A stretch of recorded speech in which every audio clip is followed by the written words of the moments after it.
Many travelers dream of experiencing the beauty of Tanzania, from its stunning national parks to vibrant cultural sites. Yet the costs often seem overwhelming. But with Visit Tanzania for Less, exploring this East African gem on a budget is not only possible, but incredibly rewarding. Whether you're a solo backpacker, a volunteer, or just a budget-conscious traveler, we provide valuable insights and resources to make your journey unforgettable without breaking the bank. Book your trip now with just a $300 deposit and flexible monthly payments until your travel date. For more travel inspiration and tips, follow us on Instagram or visit us at visittanzaniaforless.com. Visit Tanzania for Less, your dream adventure within reach.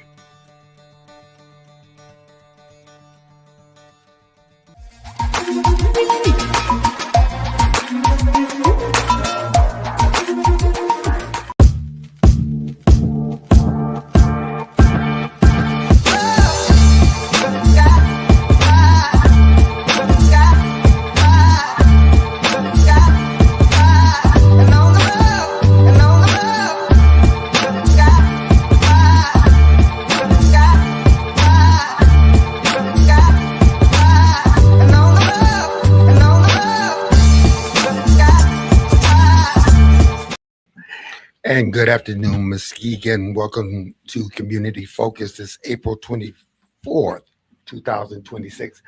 I'm one of your hosts, Gregory T. Roberts. And to my immediate right is Melvin C. Burns II. The Deuce, the twin. We are so happy here that this is a show to bring you information, news, and more. My brother, what do you got going on today? Well, let's talk about the weather first of all.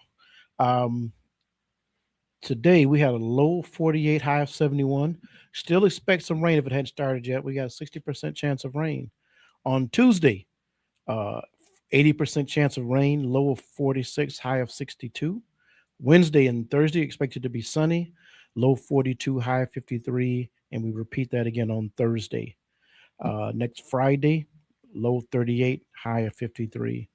And so a couple of nice days and a little rain, but maybe no 40s. 50s and 60s, we can take that. We'll take it. All right. You want to hear about my 5 list today? I definitely want to hear their 5 list. How do you narrow it down with so much going on? I'm all over the place sometimes. But today, I actually don't do this often. Today in history. This week I got a today in history. You're an educator. We'll introduce our guest in a minute, but he'll like these. In 1990, the Hubble telescope was launched on this day, April 24th.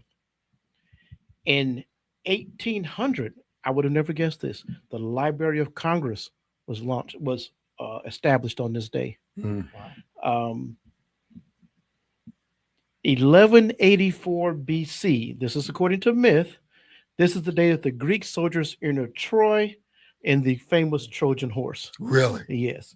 Were you there? All right. And today is National Bucket List Day. Although I think you have to be like over 60. I hear like 20 and 30 years talking about a bucket list. It's like, it's not a bucket list. That's just some stuff you need to do.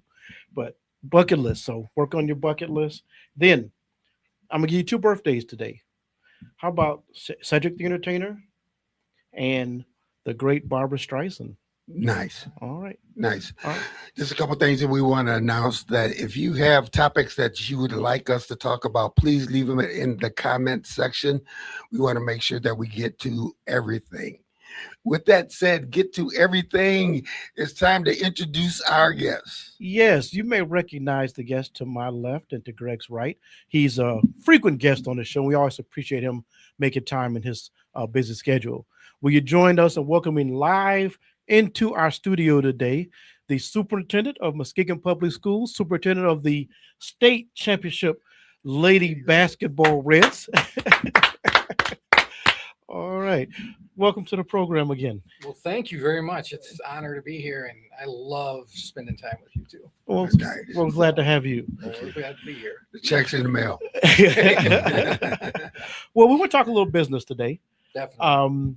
You have a ballot issue coming up on May the 5th. Yes, we have a ballot issue on Cinco de Mayo. Oddly enough, when we passed the 2 bonds in 2020, it was on Cinco de Mayo. Is as that well. right? Really? Oh, okay. Just a coincidence, but Uh-huh. we're asking the voters to allow us to continue the current tax rate at 7.5 mils. Mm-hmm. This will, because of the fluctuation we've had in housing value and the overturn of housing, Mhm. the selling of all the housing, it actually will produce about $37 million more for the last 25 years of the bond. Mhm. So what they're predicting is that nobody's going to have a higher rate than 7.5 mils. Mm-hmm. And that is exactly the rate that we're paying right now. But this gives us the ability of starting another phase of modernization and actually customization to our new Innovation Academies of Muskegon program. Okay. And I know there's a little bit of misinformation out there and some people have questions. So that was why we sent the mirror out. There's a lot of information there. You can also go directly on our website and there's a whole information page on our website. But I wanted to be able to answer anybody's questions in person. Okay. Okay. Well, let's squash a lot of those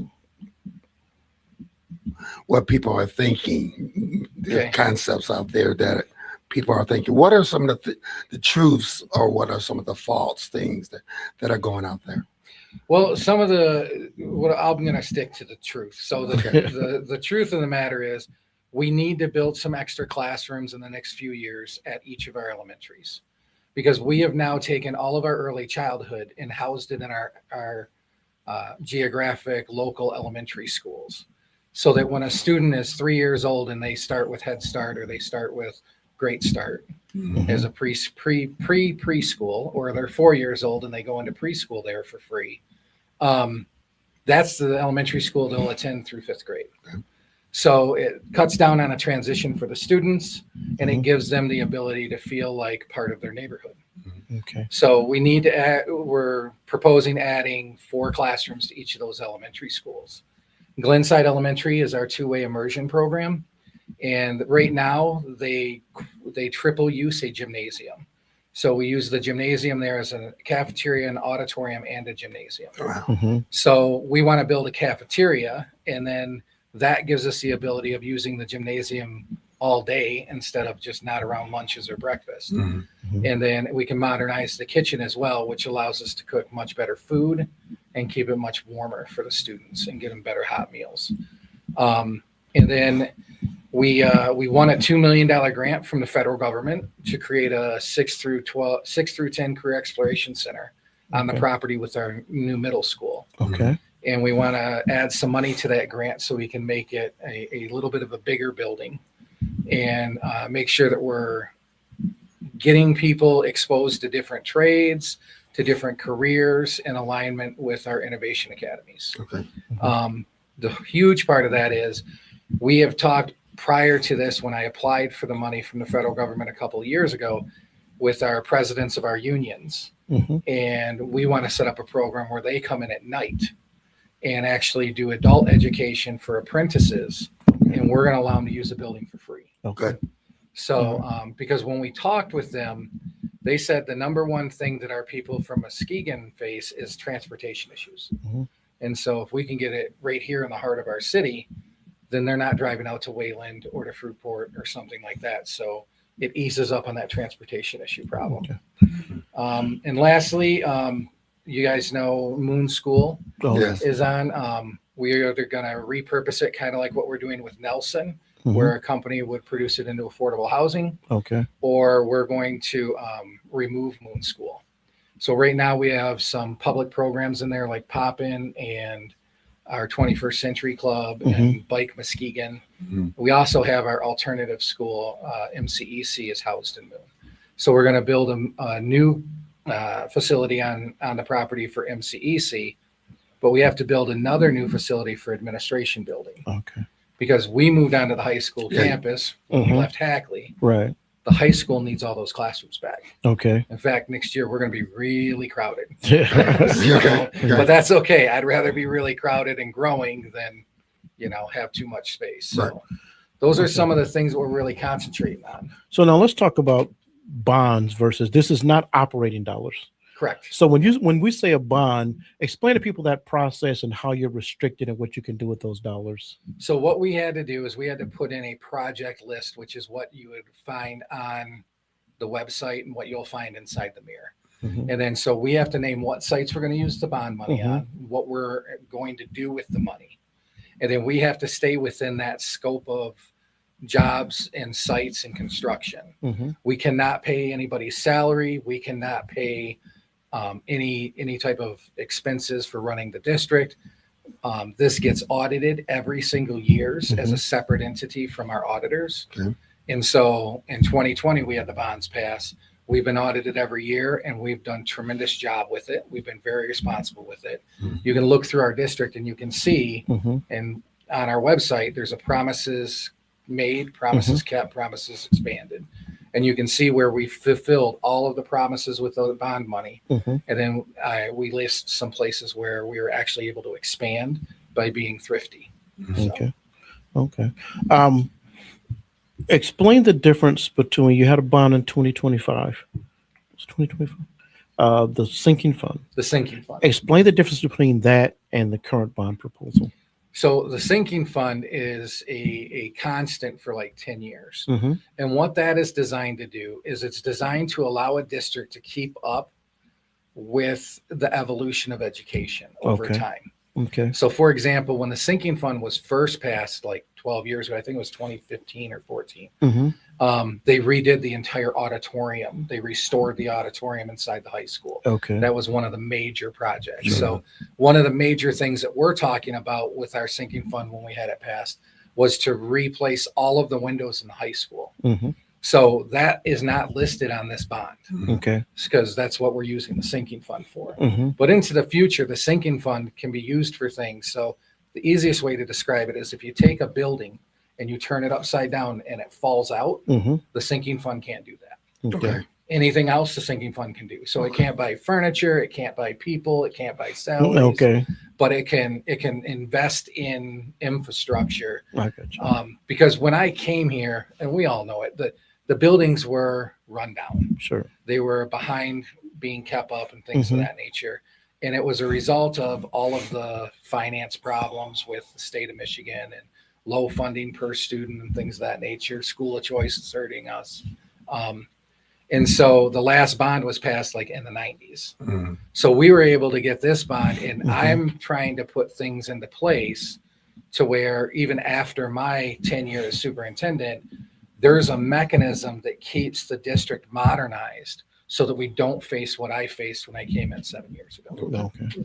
So it's How- almost like a succession plan for facilities. You know, being with Muskegon Public Schools for years and going to different schools, traveling to different schools, how important is it for the students in Muskegon Public Schools to see when they go to other schools, they have the great campuses, they have the best of the best? How important that our students know that they're equally and if not more value, and they deserve to have quality, whether it's equipment, better teachers, they need everything that they see and more.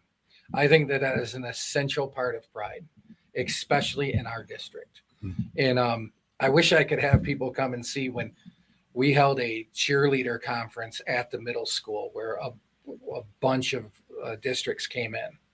And they walked into the middle school and they're looking around. They're like, wow, you guys are hosting this at your high school? And we're like, no, this is our middle school. Mhm. And we have students now that come onto our high school campus and they're like, your guys' football stadium's on a college campus? And it's like, no. So, and you can just see, like, you can see the pride in the facilities, the pride the students have, and it allows them to be in a safe, controlled environment, both from a temperature standpoint and also a daylight standpoint. Mhm. You know, you walk through that middle school and it's bright and it's open and it's airy and it helps students. It's a better atmosphere. It's less things that detract them from concentrating on what they need to do, which is their education. Okay. So Good. You talked about this process of starting. What are some of the things you did? You know, you know, you didn't just start a couple of months ago. What's the process you went through of deciding you wanted to put this bond issue on? How you get feedback from the community? So one of the things that I did is we knew that the original bonds were phase one. Mm-hmm. Defining phase two is really hard. One of the things that I did is we theorized and started predicting we're out of room at Marquette. We have no empty rooms at Marquette. We have one empty room at Oakview. And at Bunker, we're tight on the first floor. Now the second floor, but there's certain kids that we can't have off the first floor. Sure. And so we looked at it and we said, well, we have this need and the sinking fund is not going to be enough to cover it.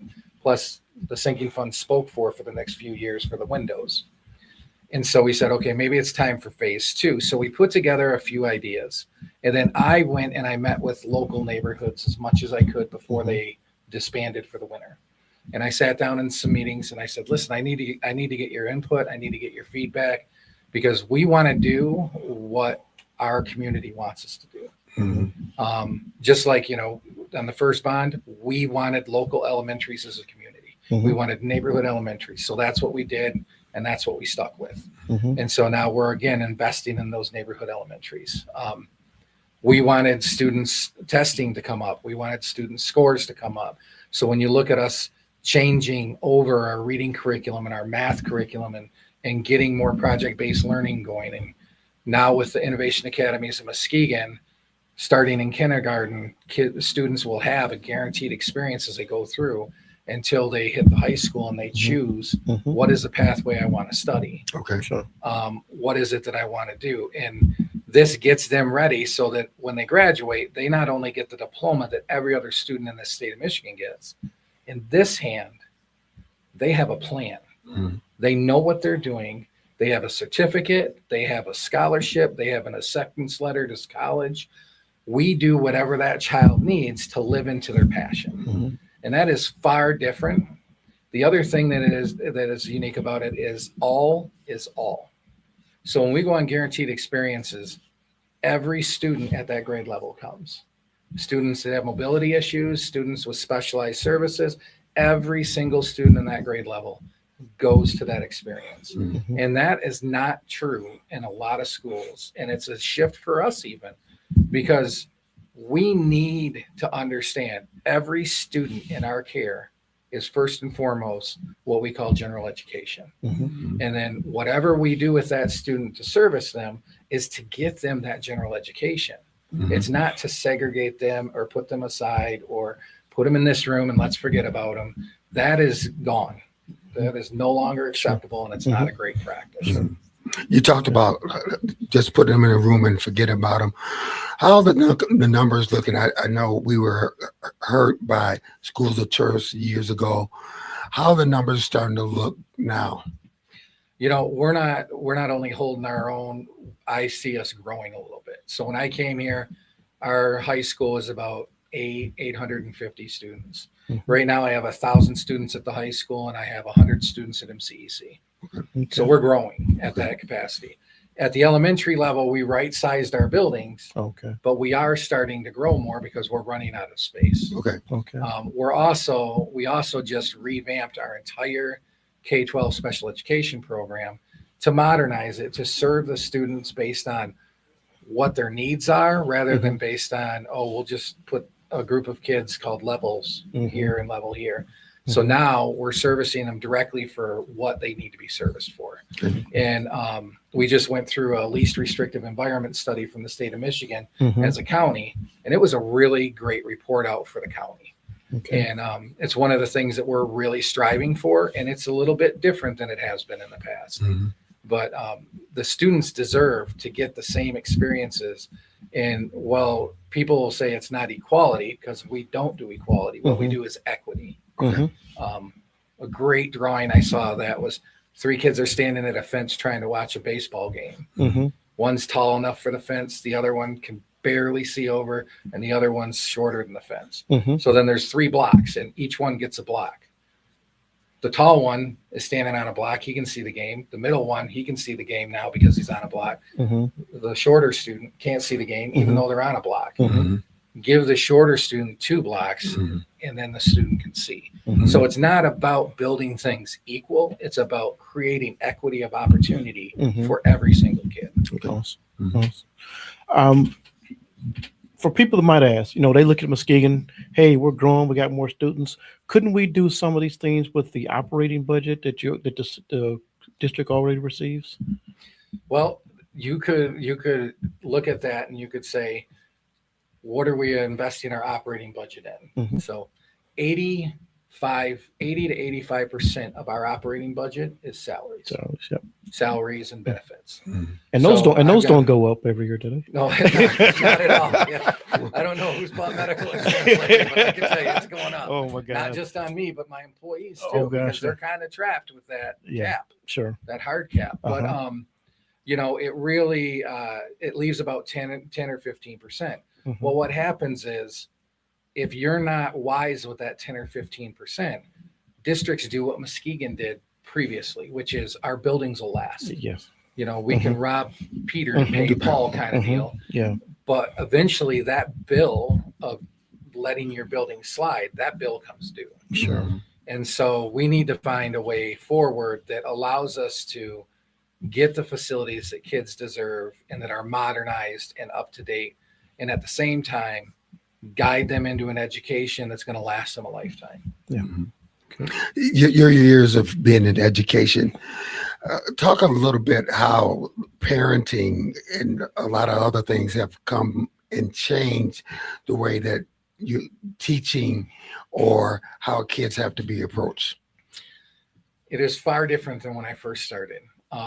And I'm, a lot of people are like, well, the parents aren't involved. Well, the parents changed. Like the kids, I tell people all the time, kids don't change.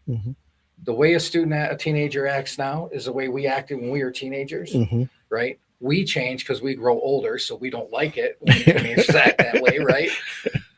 But the household unit has drastically changed, not just here, it's in our entire country. And when you have a single parent household and that parent has to work 2 or 3 jobs to put food on the table and to keep a roof over the kids' heads. Barely. How can we expect them to come in and donate time to the school? Like we can't, we can ask them and there's certain times that they'll be able to do that. But the reality of the situation is they're giving us everything they've got. They're doing the best that they can with their kids. And we need to figure out how is it we build that relationship kind of the way a pastor builds a relationship with a church, where the student knows when I come to school, this is the environment that I'm in, and this is the expectations of that environment. And my teachers, they're pouring into these kids. I see it every single day. And we're by far not perfect. But I can tell you, kids know that they're loved and kids know that they're valued. And that is the first anchor point for students to start to be able to learn. One of the things I saw is the updating Hackley Stadium, the press box. Correct. Speak to the people out there that say you've done enough at Hackley Public Stadium. Why do you need to do some additional work? Well, one of the things about the press box is it's old. I'm not sure how old it is, but if you've ever been up there and you're a big guy like me, you'd be scared. Yeah. Because, it's a traditional wood construction. We're going to try and just update it, but there's grandfather rules that we have to be very careful with. Because if we go beyond the grandfather clause, then we have to actually put an elevator in. Oh, gosh. And so we're avoiding that. And then if we replace the press box, there's ways that we can replace it and not hit that elevator rule. So it saves us a bunch of money.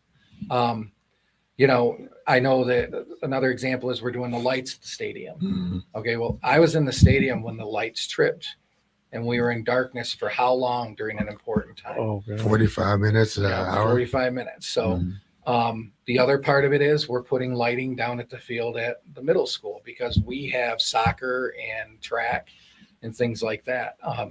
So these investments, it's not about the sports. I know it's a sports arena, but it's about supporting what is important to children and has given so many of our students a way forward sometimes out of generational poverty. Mhm. And it really, if you don't have the things in your school that drive students' passion, they're not going to come. Mhm. Because who's going to come for a math class? I mean, I would, because I'm an educator. Mhm. I went through 12 years of school. I went to college. I came back to school. That's how much I liked it. Right. But kids, they don't always value the same things. So we Sure. have to have a robust arts program. We have to have a robust sports program. One of the questions the board asked me 7 years ago in my interview, can you find the secret to what happens with our athletic teams that's not happening, or can we translate that over into the educational aspect? That's the whole point of the Innovation Academies of Muskegon. We know when people pour their heart and soul into the kids, and the kids see it, feel it, and know it, they go to the wall. They go to the brink for that person. Mhm. We now start to do that with their educational aspect and pour our heart and soul into what their passion is that they want to experience. Now, I ask you a question while we're off air. Is that you don't want people to vote on a bond issue just because it's Muskegon Public Schools and pride and stuff like that. You want them to invest because you want them to have the best bang for the buck, but you want, because you believe in Muskegon Public Schools, it's a great place to learn. All of us graduated there. Why Muskegon Public Schools? Why should we invest? Well, I can't make an argument for yes, but I can say a bunch of information. But what I will say is this. My son graduated last year from Muskegon High School. He was part of the 150th class. Despite being an employee, I live in the community. I'm a father of a student, and I'm an employee. Mm-hmm. And when I look at what Muskegon Public Schools offered my son, that's one of the reasons I chose to apply to come here, because I saw a greatness that could be born out of a community again. And we're well on our way to that. And it's something that you have to tend to, just like a garden, every single day, every single move that you make. And I do not want people to blindly vote. I want people to believe what I believe, to be able to see what I see. I want them to understand the passion that these kids have that we're getting them to live into, or at least attempting to get them to live into. Because I am done losing kids to the street. And that's the truth. The truth is, if a student walks off of our graduation stage and they don't have a plan, or they don't have a certificate or something that's driving them forward, we're going to lose them. Mm-hmm. Because they're going to take a year off, and then exponentially everything starts decreasing when you take a gap year, is what it's called. And it's not about education. I know every kid doesn't go to college. I was the youngest of 8 kids. I was the only one that went to college. Everybody else went a different way. And so we want to help students find their passion in life that gets them a livable wage so they have a comfortable life. And so that they can come back on homecoming night and celebrate with all of us every single year for 60, 70, 80 years, like our alumni does now. And we do. Well, I'm a confess, as a Tiger, I have a great affinity for, much less competitive than years ago, and appreciation for the things that you're trying to do. And well, I just appreciate you coming in and keeping us Appreciate you updated. guys' time. Really. If people have questions, Yes. how can they reach you? They can reach me. Probably the easiest would be my email. Okay. And it's mcortez, Cortez, at mpsk12.net. Okay. And I'm sure you guys will put it up on your site. We'll get it up. But and try and answer everything in 24 hours. But give them don't 24 hours, people. Don't not overindulge. Yeah. That's right. Give or take, but in your best words, with our cameras live, make an appeal to folks to get out on Cinco de Mayo and support this bond. Well, I'm going to say I want everybody to vote, because I want to do, and I want this district to reflect what the community believes in and what the community wants for their children. And so, well, I'm not going to say go out and vote yes, because technically I can't. What I am going to say is find out the facts for yourself. You got about a week and a half. get on our website, look around, ask to go walk a building, look at where the money's been invested and how we've been responsible with it, and then choose what's best for the kids of this community in your heart of hearts. And if it's a no, okay, that's your opinion, and that's why we vote, right? And if it's a yes, that's your opinion, and that's why we vote. But what I am going to say is I do not look at things frivolously when it comes to taxes and when it comes to the public's money, because every dime I spend should be invested as closely to a child as absolutely possible. So, Mr. Cortez, thank you so much for coming in. According to the clerk, the numbers will be, it won't be 500. It's going to be thousands of absentee ballots are already out there. So take advantage of voting. We want to thank you for coming in today. well, thank you for having me. I appreciate both of you. All right. You are watching Community Focus with Pastor Melvin Burns II and Gregory T. Roberts. We're going to take a commercial break, and we'll see you in a couple minutes. As an Olympic athlete, I prepare for everything. So when I became pregnant, I thought I was ready. But at 32 weeks, I was diagnosed with severe preeclampsia and had an emergency C-section. Looking back, had I known the warning signs, I would have talked to my doctor sooner. Too many women die of pregnancy-related complications, and most are preventable. If you or someone you know is pregnant or recently had a baby, learn the warning signs. It could help save her life. Hear her. This Friday, the heartbeat of the motherland drops. Let me show you now. We came from the motherland. I'ma hold you down. Get ready for One Africa, the Imara Project. Dancing in the city of the sun. You smell like and taste like love. A powerful celebration of our culture, our history, and our unity through the sounds of Afro beats and Afro soul. Black and gold, doing them all. We are one people. We are one people. From the bustling cities to the vibrant villages, from the drums to the mic, this is the music that connects us all. She knows she's the truth with them braids, twists, afro. I say you better let 'em know. One Africa, streaming everywhere this Friday. One Africa, where the rhythm meets the soul. The wait is over. The all-new Umoja Radio Network, home to over 40 black-owned radio stations and podcasts, is here for you. Connect to the world's fastest-growing collection of unapologetically black and proud media, from podcasts to independent black-owned radio stations, and access to the important news and music you need. Umoja Radio is from our culture, by our culture, for our culture. The all-new Umoja Radio is available right now on Google Play and the Apple Store. Join the movement. Be empowered. When smoking gives you COPD, you learn to lie a little bit. You make up excuses like, I have to get my keys. You guys go on. Anything so you can walk at your own pace. I used to do that all the time. Those lies don't work anymore. My tip is, the worst lies are the lies you tell yourself. Like smoking isn't that dangerous. You can quit. For free help, visit cdc.gov/tips.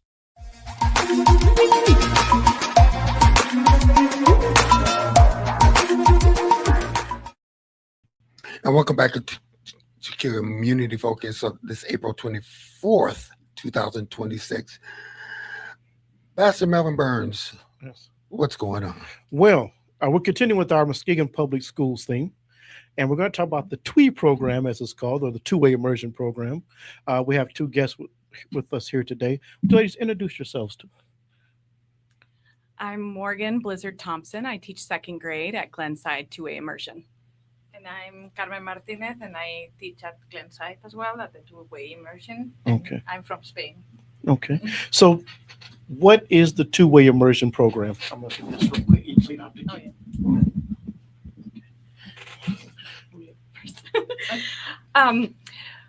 Our program is two-way immersion because we are immersing students in the elementary, kindergarten, and fifth grade in Spanish, and English. And we start our program immersing students in the Spanish language. Do you want to speak about the model of the program? Yeah. When they start kinder and first grade, they do 90% in Spanish and 10% in English. Okay. Instruction, the daily instruction.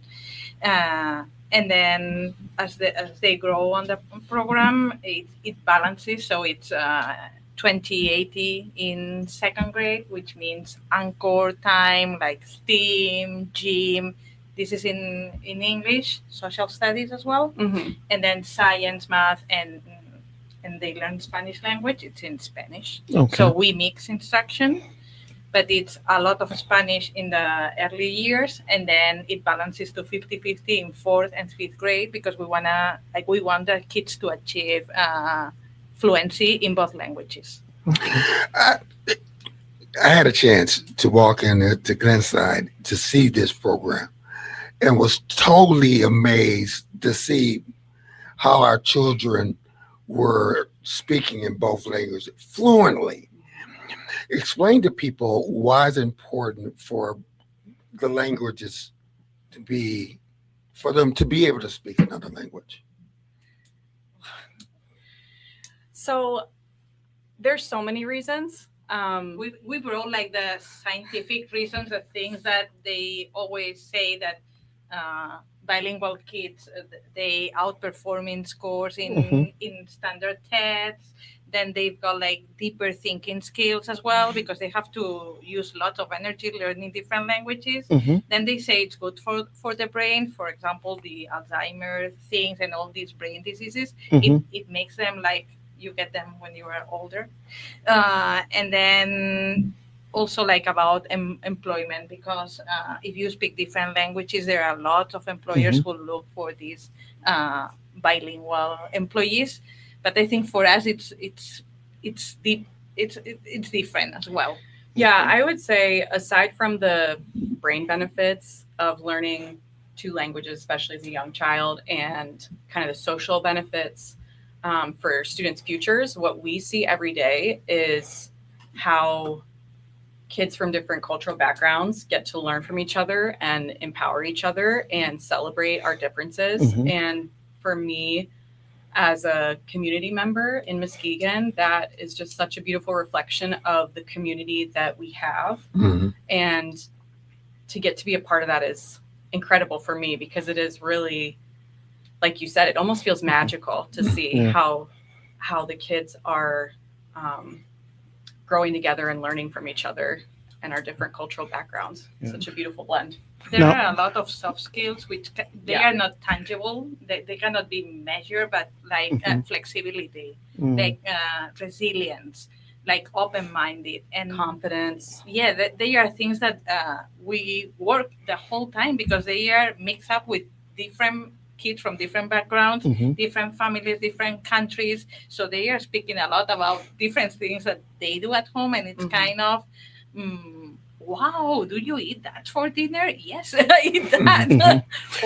You said that, which makes, for parents out there listening, it's a long way from the old Spanish and French classes back when I was in school where the teacher stood in front and drilled you on the words. And when you talk about immersion, you're talking about more than just the language, it's the culture, the food, all those things you say, right? Yeah, it's a culture that we are immersed as well. And for example, I was talking to Morgan, like, okay, we should say as well, but teachers, we are from the diverse country. She's from here, I'm from Spain, we've got teachers from Honduras. And for example, the kids, when they first listen to me talking, they say, but you speak different Spanish than them because I speak different. And that's richness as well. I mean, that's so a rich experience. And what you experience the day you came, it's for me, it's magical, like every day, because you see some kids that they say, I don't understand what you say because we speak Spanish most of the time. And then after 3-4 months, they are answering back, or after a year, because it takes time to learn a language.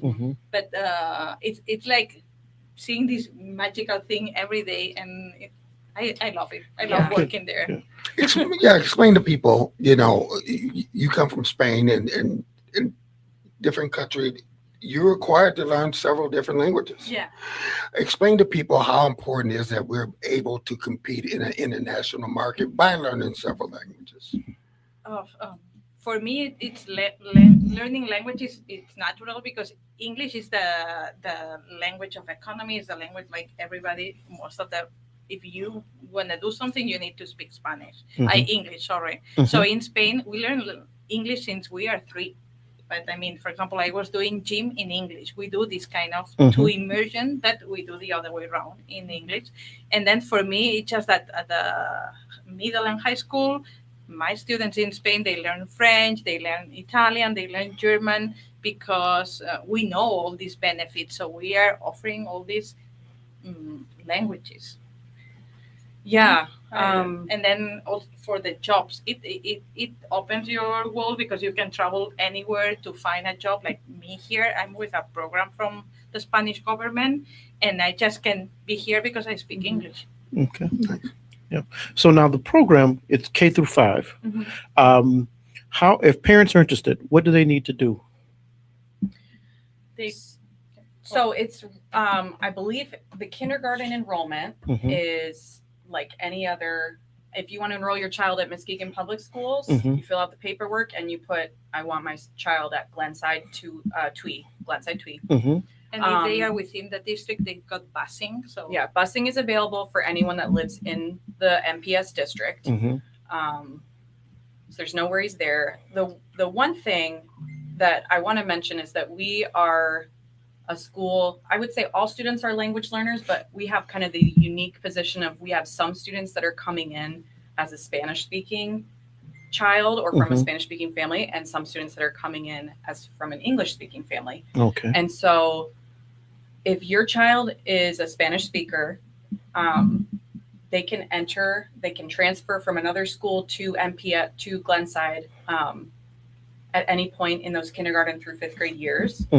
If you are an English speaking family and you want your child to be learning Spanish, you want to really think about it for kindergarten and 1st grade. That's when we accept new students. Okay. Beyond that, I know we have had students that can come in after that with a screening process. Okay. So students from other Spanish immersion programs, or just kind of case by case. But really, kindergarten, 1st grade is when we want to. And why is that so important to get them to that kindergarten, 1st grade age? So the beautiful thing about kids at that age is that they are hardwired for learning languages, and that is a critical point in their early years when we're developing that groundwork of language. We're doing a lot. I mean, all K-5, we're learning language and content.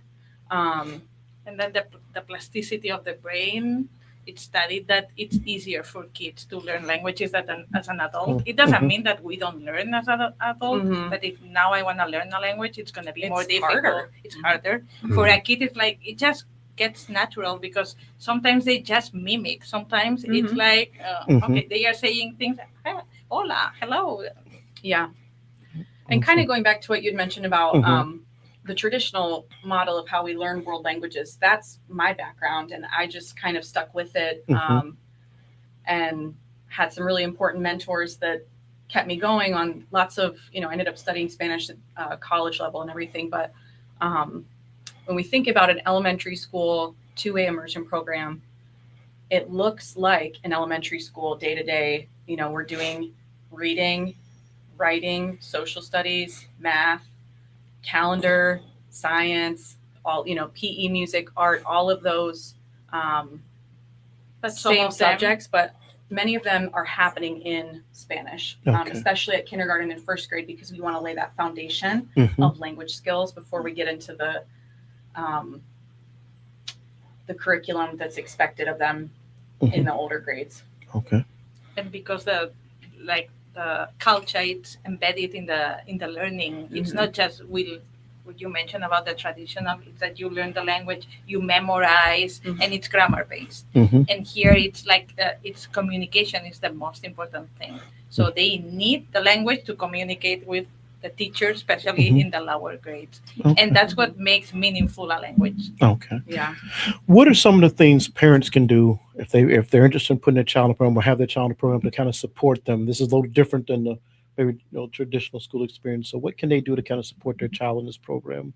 that's a really good question, because this is something we get a lot from Mhm. families, and what we promote is that because some families don't speak Spanish, but if you at home speak to the kids and you speak in English because it's a language you know, but you are practicing those skills of speaking, thinking. Why do you think something happened today? You take them to a museum, you give them life experiences, they are using their brain. And then at school, we show them how to make connections between the languages, because we use like specific strategies for teaching like a second language. It's a language acquisition. Yeah. So, for example, with cognates, we teach the kids to recognize words, for example, that are the same in English and in Spanish, or prefixes and suffixes. So they know. We're making a lot of those connections in the classroom with the two languages. I would say too, help model a love of reading and learning to your children. That to me, as the teacher in any language, I would say is the number one support you can give your child. Read with your kid, let your kid see you reading. And like Carmen said, a lot of the other kind of specific strategies, they're going to all weave together between the classroom and the home. And you talked about, we're talking about learning in both languages, but how important is it that they not only learn the language, but experience the culture? I think they go hand in Yeah, hand. I was gonna say I cannot imagine to learn a language without learning about the culture, because we go together, because it's music, it's the way we do every day, and even like the mealtime, it's different. I mean, everything it's different, and it's nice for me. It's wonderful to get to know different languages, different cultures. I'm always amazed. Yeah, I would say the same. And kind of going back to what I had mentioned earlier of just our school being a reflection of our community, to be able to really normalize and celebrate differences, and to recognize too that even American culture is not a monolith. Spanish speaking cultures are not a monolith. And, we're getting into that in second grade sometimes. We're talking about, we have students from Guatemala, students who've grown up in Michigan, but have family in Mexico, students who are learning Spanish for the first time, and just kind of how we all can learn from each other and exist and be friends. And it's, to me, I think too, for me, as a Spanish learner, looking back on what made it really stick for me was the teachers that I had that made it real.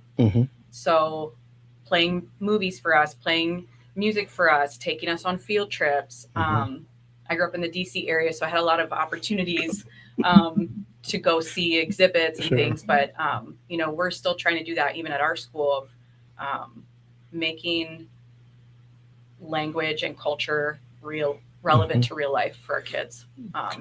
So one way that's come up is we're starting a school. We've been doing kind of a school garden program. And so that looks different in the different grades. But when we think about what are we going to plant in our 4 garden boxes, kids are like, we want to make salsa. We want to make some Latin food. So like, let's grow vegetables that we know and that we can use to cook and make food that we really like.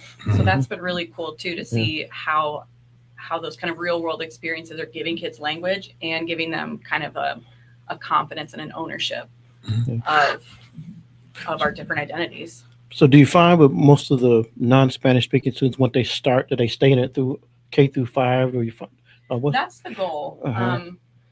And this might be a good time to mention one of the kind of unique differences of our program from other kind of, just if you're a parent seeing your child go through kindergarten, 5th grade, starting off your schooling experience in a second language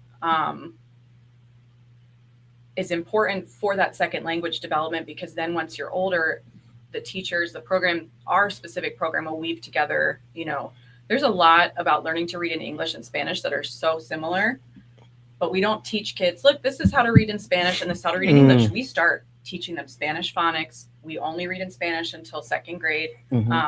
But we make connections. But we're making connections throughout that. But then what parents sometimes see and they get a little frightened is that maybe your English reading abilities don't look like your average first or second grader because they're not learning to read in English. But then we get to third grade and we start that direct instruction in English. And so now we're weaving together all these skills we've built over the first, kindergarten, first, second grade, and also what they're getting from their family and from the community in English. A lot of kids just, it's the growth curve in English literacy and in Spanish literacy is not like it's not just like a triangle angle. It's like a steep slope when they hit that third, fourth, fifth grade because everything's clicking.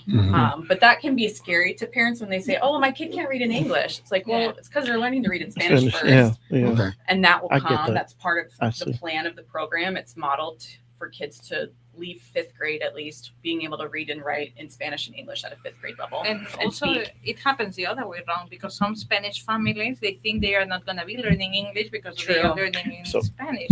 So, and then I think that's the goal for us. It's to explain that they are going to be proficient in both languages, not just speaking, also writing and reading. And I was going to say something else. But that it takes the time of the course of the program. Yeah, so that it is a commitment. And learning a language, it takes like 7 years to get proficient. I mean, we can start saying hello and that's quick, but then really learning and being able to communicate and to read and to write well, like proficiently, it's 7 years. And sometimes with the kinders, what a kinder teacher was mentioning me is that sometimes the parents express that they don't speak Spanish like after a month, and then it's a goal and a duty to explain that they are not gonna start speaking Spanish like. So they got to be patient as a process. Yeah, but then there was a grandma, and at the beginning of the year, she told me she doesn't speak too much Spanish. And then the last time I talked to her, she told me she's singing, she's telling me things in Spanish the whole time. And wow, that's amazing. And I was, we just need time. Yeah. And sometimes now society is like quick, like now. The immediate results. Yes. Sure. Go ahead. A quick question. This is just a tremendous opportunity for our kids. How do you keep the politics out of this and let our kids know that, it's a good thing to learn Spanish. It's a good thing to learn about another culture. It's a good thing that what you're doing and not let the politics get in the way. I might be a unique person for this, but I would say that what I do is political in the sense that everything we do is making a statement. But to me, the statement that we're making with this program is that everybody's identity matters. Everyone's language matters.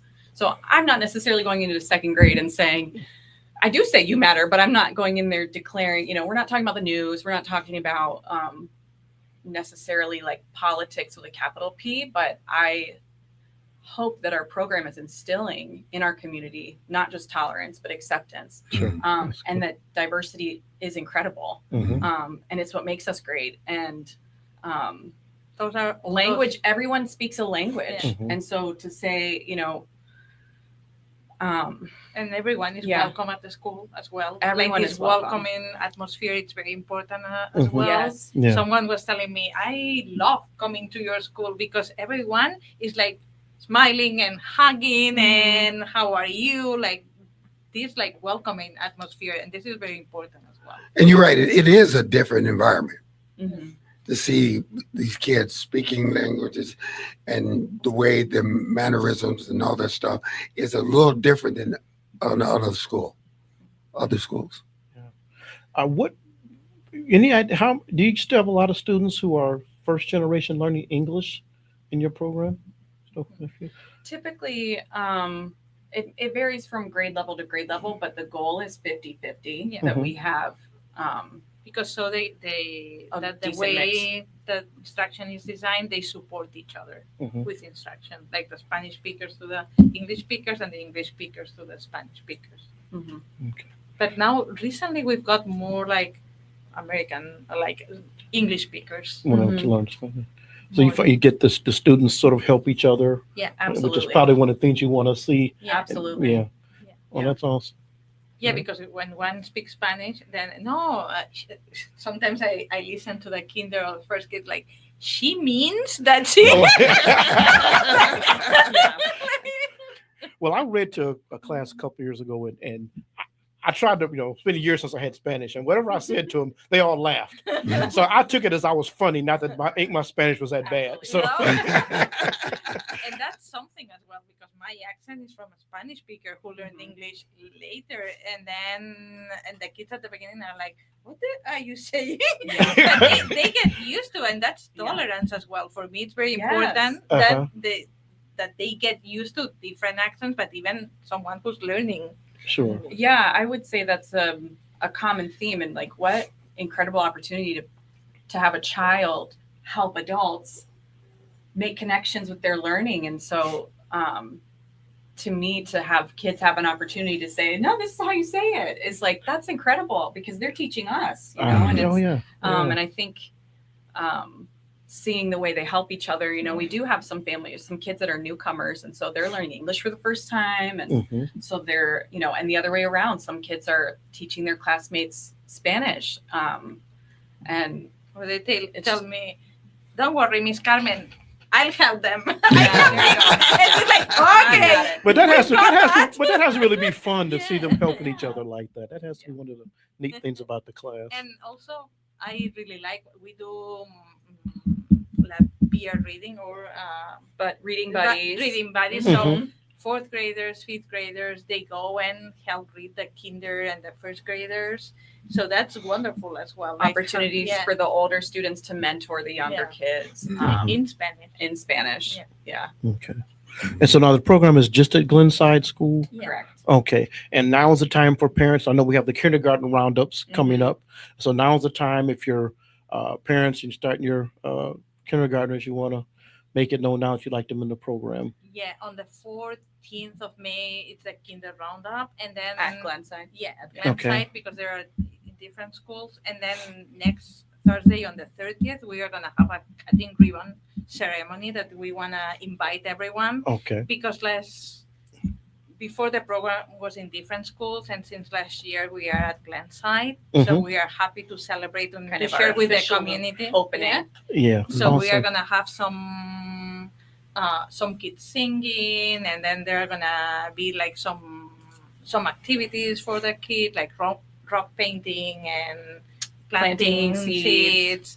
And writing postcards, because we want them to write as well. So we invite there's going to be some food. So we invite the community to come and join us and celebrate, and then get to know us a little bit. And then if they wanna like more, like they've got more questions, so they can always call the school, and then we have like a meeting, or we can have a call, whatever.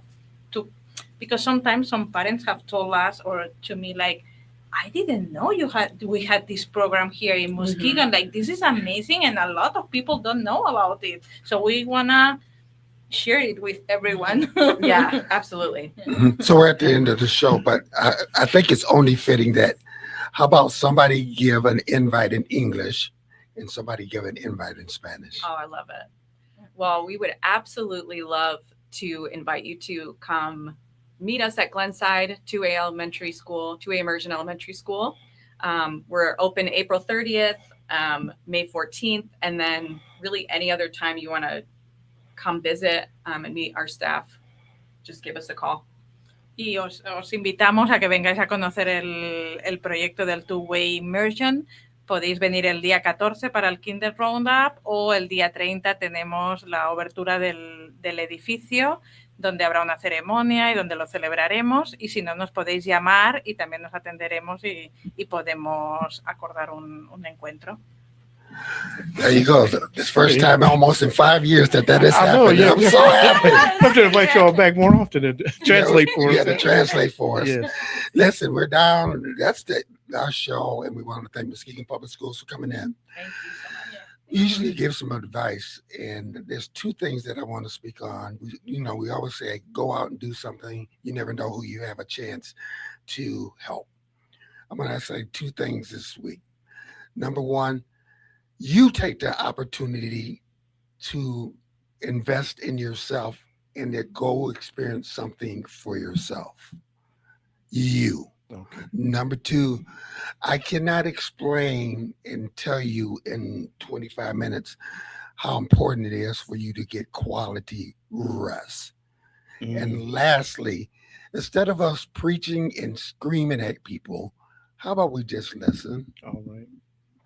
I like That's the show, community focus for this week. Listen, next week, my brother, you're going to take a vacation? I'll be down in Florida for a couple of days. Okay, a well-deserved vacation. And we'll be back next week. You've been watching, listening, Community Focus, and we'll see you next week. Adios. Adios. The wait is over. The all-new Umoja Radio Network, home to over 40 Black-owned radio stations and podcasts, is here for you. Connect to the world's fastest-growing collection of unapologetically Black and proud media, from podcasts to independent Black-owned radio stations, and access to the important news and music you need. Umoja Radio is from our culture, by our culture, for our culture. The all-new Umoja Radio is available right now on Google Play and the Apple Store. Join the movement. Be empowered.